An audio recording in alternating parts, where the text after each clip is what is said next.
Olá, meninas e meninos! Como vocês estão? Sejam muito bem-vindos ao Linguística Descomplicada. E se você gosta de linguística, eu peço que você se inscreva no canal, acione as notificações para receber o aviso todas as vezes que um novo vídeo for publicado. Nessa fase inicial desta nova temporada sobre Bakhtin, a frequência de publicação vai ser um pouco maior. Por isso é importante que você acione as notificações para ficar sabendo todas as vezes que um novo vídeo for publicado. Nessa nova temporada, como eu mencionei no vídeo anterior, nós estamos falando sobre Bakhtin, começando pelo livro Marxismo e Filosofia da Linguagem, especificamente o capítulo em que ele vai falar sobre a natureza marxista da linguagem.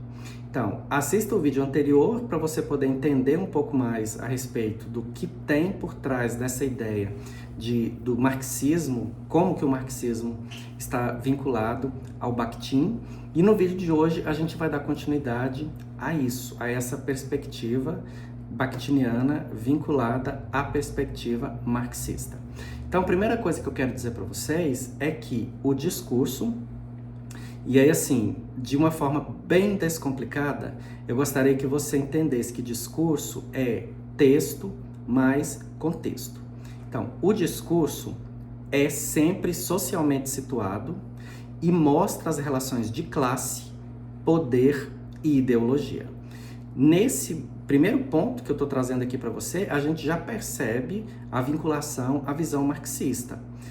Lembrando que a visão marxista está muito ligada à noção de que o capital explora a classe trabalhadora, de que o patrão detém o poder e, através desse poder, ele explora o trabalhador, ficando cada vez mais rico e o trabalhador cada vez mais explorado.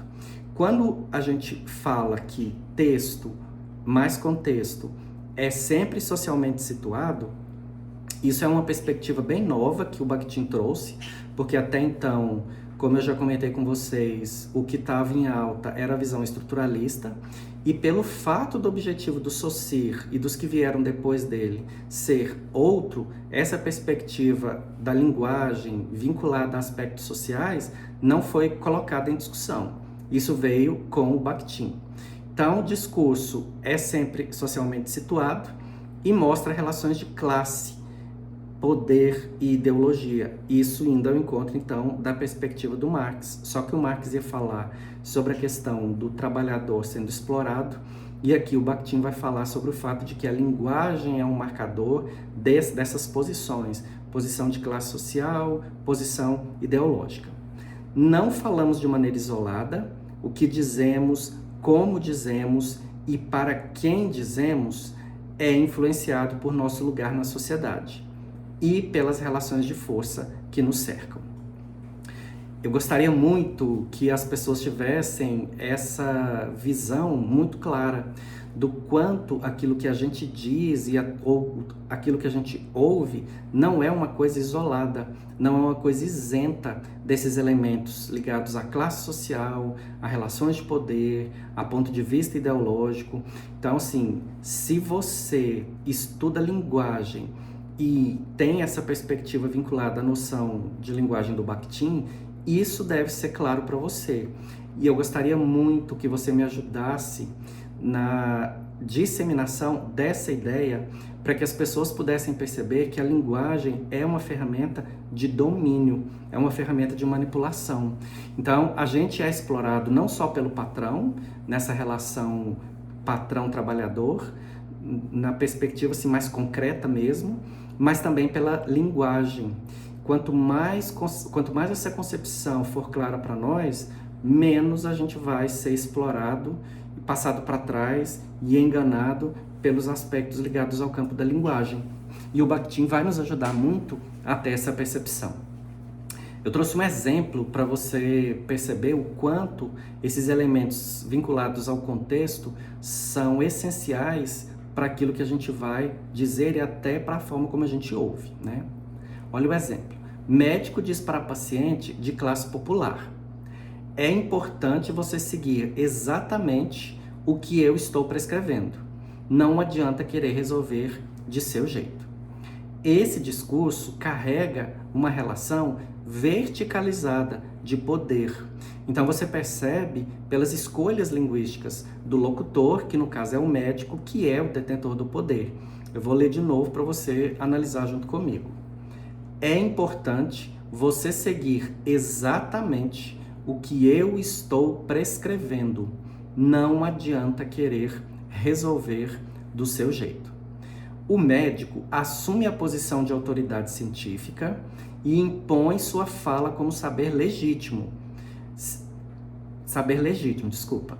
A paciente, nesse exemplo eu coloquei uma mulher, em posição socialmente subalterna, pode se sentir desautorizada a interrogar ou negociar, mesmo que tenha dúvidas ou outras crenças culturais, como fé, ou como, vamos pensar que é uma paciente mais velha, tem todas aquelas crenças vinculadas ao campo fitoterápico, só que a forma como o médico se expressou, e assim, às vezes a expressão, a forma de expressar, é até inconsciente. Se inconscientemente a pessoa já consegue mostrar o seu poder e o seu domínio pela linguagem ou no uso da linguagem, imagina se isso for feito de modo consciente.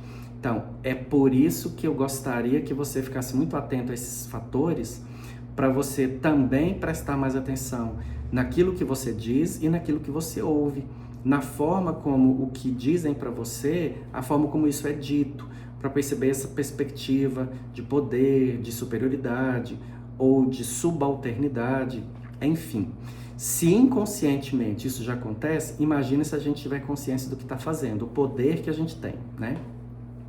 Bom, o discurso do médico se associa à sua posição de classe, seu domínio simbólico e ideológico sobre o corpo do outro.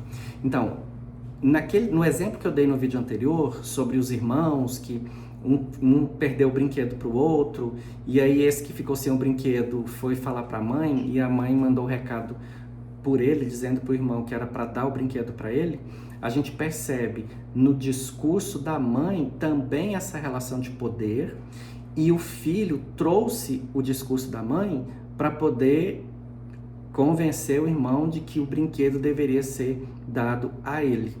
Então, olha o quanto a linguagem não é uma coisa inocente ou isenta. E aí, de novo, se inconscientemente a gente percebe essa marca, imagine se você tiver consciência do que você está falando.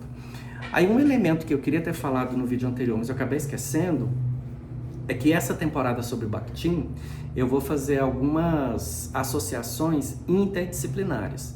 Então eu vou falar um pouco sobre psicanálise e também um pouco sobre filosofia, para vocês poderem observar o quanto a linguagem é algo que está presente em nós e o quanto ela é importante para as nossas relações sociais e para a construção da nossa identidade. Então aguarde que em alguns outros vídeos que virão eu vou fazer essa associação tanto com a psicanálise quanto com a filosofia.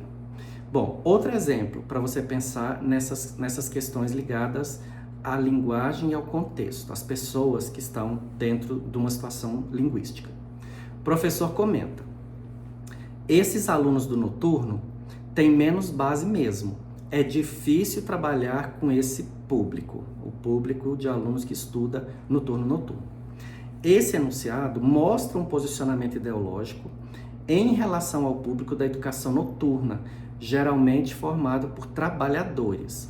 Então, sim, o discurso do professor é carregado do seu ponto de vista ideológico, e aí a gente pode pensar, aqui já eu acabei de falar a respeito da relação que vai aparecer com a psicanálise.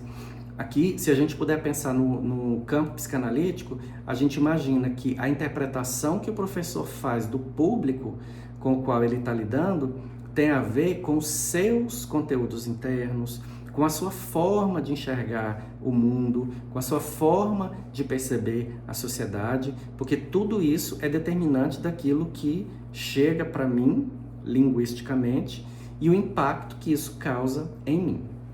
Bom, o professor, com uma posição simbólica mais prestigiada, já que, teoricamente, o professor detém mais capital cultural, mais capital linguístico, constrói um discurso que naturaliza a desigualdade social como déficit individual, apagando as condições socioeconômicas que afetam o acesso ao conhecimento. Então percebam que o discurso do professor, vou até ler de novo para você perceber de modo mais claro comigo. O professor diz: esses alunos do noturno têm menos base mesmo. É difícil trabalhar com esse público. Então você percebe em algumas escolhas linguísticas dele, o indicativo que ele dá, a ideologia que ele traz, que é marcada pela linguagem, a respeito da interpretação que ele faz do público com o qual ele trabalha. Então quando diz assim, o discurso do professor naturaliza a desigualdade social como um déficit individual, apagando as condições socioeconômicas que afetam o acesso ao conhecimento. Então, joga a responsabilidade sobre os alunos das dificuldades que eles trazem, quando, na verdade, os alunos do turno noturno trazem mais dificuldade porque são obrigados a trabalhar durante o dia e isso faz com que eles cheguem exaustos à escola, afetando a sua capacidade de aprendizagem. Então, não é uma culpa do estudante, é uma questão vinculada à organização social, mas a linguagem do professor dá um indicativo de como que ele interpreta essa questão, que é uma questão social, não é uma questão individual. Claro que se os alunos fossem outros, o discurso do professor seria diferente, porque como ele associou muito ao turno noturno, provavelmente com o turno diurno ele não tem essa mesma questão, ele não tem essa mesma visão. Então, o que eu estou querendo chamar a sua atenção aqui é a respeito disso. O contexto, o interlocutor, a sua história, os seus conteúdos vão determinar como que você diz o que diz e também como que você ouve o que ouve. É uma via de mão dupla, não é só por um lado que ocorre esse tipo de manifestação. Bom, uma outra coisa a respeito dessa visão marxista do Bakhtin. Bakhtin segue a filosofia marxista, segundo a qual os processos e as relações que se estabelecem dentro de uma sociedade se dão de forma dialética, ou seja, nunca ocorrem num único sentido, mas sim se interrelacionando. E essa perspectiva da dialética, essa visão da dialética, ela é muito forte nessa visão teórica do Bakhtin. Mas o que é dialética, né? Dialética é um conceito filosófico que se refere ao processo de construção do conhecimento e da realidade por meio do confronto de ideias opostas. E essa questão do confronto de ideias opostas, isso sempre acontecerá na organização social humana, porque a gente sempre vai encontrar alguém que tem um ponto de vista diferente do nosso. E isso a gente vai observar também pela manifestação linguística, muitas das vezes associado à diferença social, à diferença de classe, que vai levar a diferentes pontos de vista ideológicos, e aí que entra então essa visão dialética sobre a qual o Bakhtin fala. Em vez de enxergar o mundo como algo fixo e estático, a dialética sugere que tudo está em constante transformação, impulsionado pelo embate entre contradições. Então, como eu falei há pouco para você, o Saussure e os que vieram após ele não tinham essa perspectiva, não tinham esse ponto de vista que o Bakhtin trouxe. A visão do Bakhtin foi inédita, né? Foi algo novo no campo da linguagem. E lembre-se de que Bakhtin nem era linguista. Bakhtin era um filósofo da linguagem. Então é natural que o ponto de vista dele seja diferente do Saussure e dos outros que vieram após o Saussure, mas que apareceram antes do Bakhtin, né? Bom, eu vou continuar essa pauta sobre essa visão filosófico-marxista do Bakhtin no próximo vídeo. Então, fique atento aí à publicação do próximo vídeo. Lembre-se de curtir, é importante para que o algoritmo entenda que o assunto é importante e possa repassá-lo para mais pessoas. Comente, se você tiver alguma dúvida, pergunte, eu sempre respondo todos os comentários. E compartilhe com seus colegas para que outras pessoas possam ter acesso a esse vídeo. Muito obrigado pela sua audiência. Fique bem, se cuide, se ame, seja uma pessoa melhor. Lembre-se de que nada é fixo ou permanente. Saúde e paz para você e até o próximo.